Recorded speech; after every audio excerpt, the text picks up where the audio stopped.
Hello friends, তো এখানে ভাত বসিয়ে দিয়েছি। ভাতটা নামানোর পরেই একটা সুন্দর রেসিপি করব, সোয়াবিন দিয়ে পালং শাকের রেসিপি করব।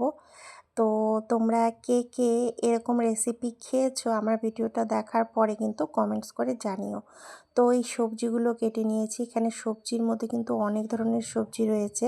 এই যে দেখতেই পাচ্ছ পালং শাক কুচি কুচি করে কেটে ধুয়ে রেখেছি, আর ধনেপাতা রেখেছি।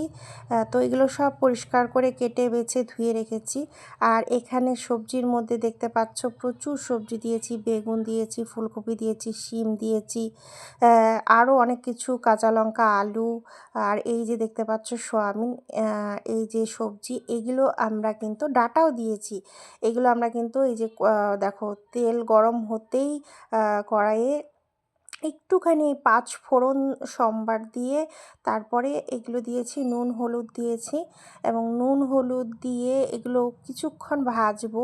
ভেজে যখন ভাজা ভাজা হয়ে যাবে তখন আমরা কিন্তু পালং শাকগুলো কিন্তু দিয়ে দেব। তো এই যে পালং শাকগুলো আস্তে আস্তে দেব। এই যে আদা কুচি করে রেখেছি, আগে এটা দিচ্ছি। তো আদাটা থেতো করেছি শিলনোড়াতে, তো এই আদাটা দিয়েছি। আদা দিয়ে একটু নেড়েচেড়ে নিচ্ছি, তারপরে কিন্তু আস্তে আস্তে কিন্তু রান্নাটা হবে।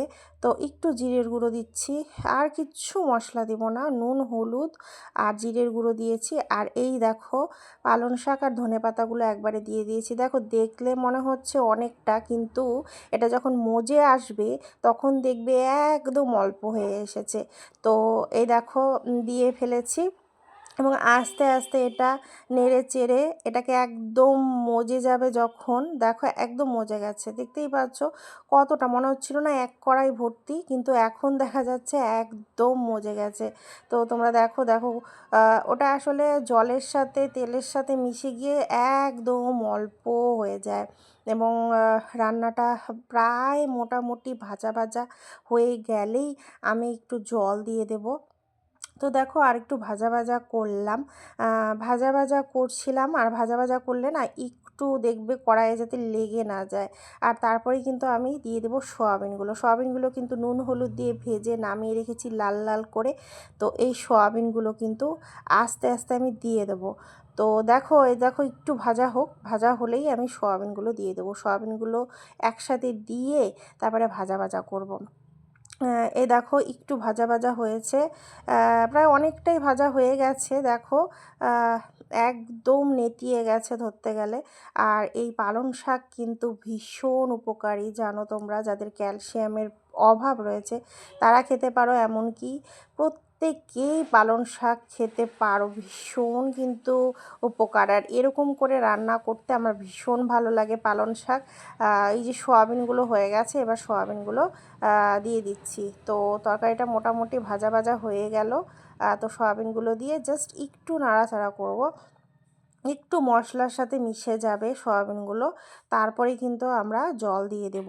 তো দেখো আমার পালং শাক কিন্তু নানান রকমভাবে খাবার চেয়ে আমার কিন্তু এই রকম খাবারটা ভীষণ ভালো লাগে। একটা ঝোল ঝোল মাখা মাখা একটা তরকারি হবে, দারুণ লাগে কিন্তু।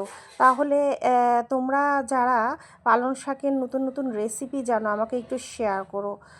তো এ দেখো মোটামুটি হয়ে এসছে। এবার কিন্তু এই যে দেখো ঘটিতে জল নিয়ে নিয়েছি, আর এবার জলটা দিয়ে দিলাম। জলটা পরিমাণ মতোই দিবে, একদম বেশিও না একদম কমও না, মোটামুটি পরিমাণ মতো দিবে, যাতে সবজিগুলো সিদ্ধ হয়ে যায়। সবজি সেদ্ধ না হলে কিন্তু খেতে কিন্তু ভালো লাগবে না, নাহলে কচকচ কচকচ করবে। তো এই যে দিলাম, এই সবজিগুলো আস্তে আস্তে সেদ্ধ হয়ে আসবে, তারপরে কিন্তু আমরা যখন একদম মাখা মাখা হয়ে যাবে তখন আমরা নামাবো। তো দেখো দিয়েছি, এগুলো ঝোলটা না টেনে নিবে, সবজিগুলোকে টেনে নিয়ে ঝোলটা একদম মাখা মাখা হয়ে যাবে।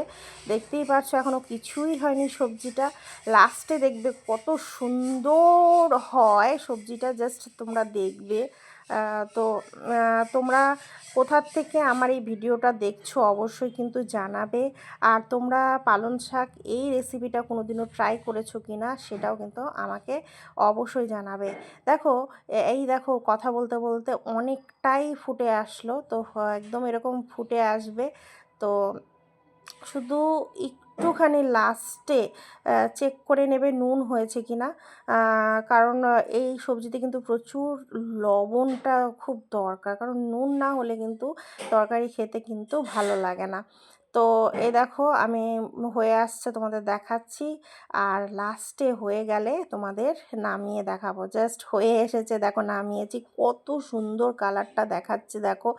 খেতেও কিন্তু দুর্দান্ত হয়েছিল। এখানে কিন্তু নানান রকম সবজির মধ্যে ফুলকপিও দিয়েছিলাম, শীতকালীন সবজি। এই যে আমি বেড়ে নিলাম, ভাতটা বেড়ে নিলাম, এই যে তোমাদের সামনে। কেমন লাগলো জানিও।